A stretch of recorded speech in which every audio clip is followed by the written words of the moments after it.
Is food tracking a pain in the ass? Let me give you a hack to make it simple, especially if you're prepping for 2 people. So for starters, my wife and I have the same carbohydrate intake, we just train on opposite days. So on a training day, both of our carb intakes are 50 grams per meal, and on our off days, both of our carb intakes are 25 grams per meal. That's half. And protein, mine is double hers, but we'll climb that bridge another time. Instead of tracking meals individually, which is a fucking nightmare, we use fractions and simple math to make it foolproof and automatic. Here's how. So our example is going to be with sweet potatoes. So first off, we need to measure our sweet potatoes raw because they shrink when cooked. So we measure our sweet potatoes, these two, at 750 grams. So 750 grams provides 150 grams of carbohydrate. So regardless of what the weight comes down to after cooking, we separate that into 6 even portions, giving us 25 grams of carbohydrate per portion. So for my wife and I, on a training day, it would be 2 portions. On an off day, it would be 1 portion.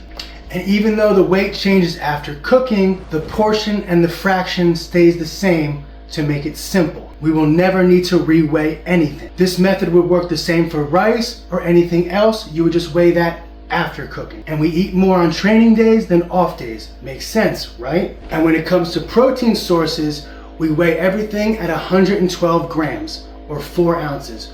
So 112 grams or 4 ounces would be her per meal serving, and mine would be double. So mine would be 224 grams per serving. But either way, stop stressing over perfection, because when it comes to meal tracking, it's not exact anyway. And in terms of calories, that's a man-made estimate of what somebody thinks the amount of energy from a given food will be.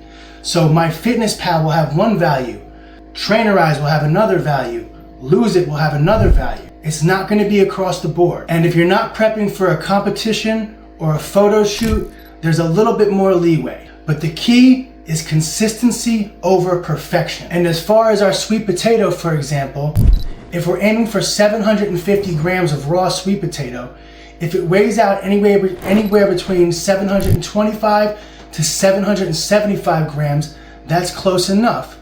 Because 25 grams, we're talking about 5 grams of carbohydrates. That's not going to make or break you. And as far as a bonus tip, prepping meals with your wife makes things significantly easier. You eat together, you hold each other accountable, and it's way easier to track and remain consistent when you're doing it with somebody else. At the same time, you're setting an excellent example for your children.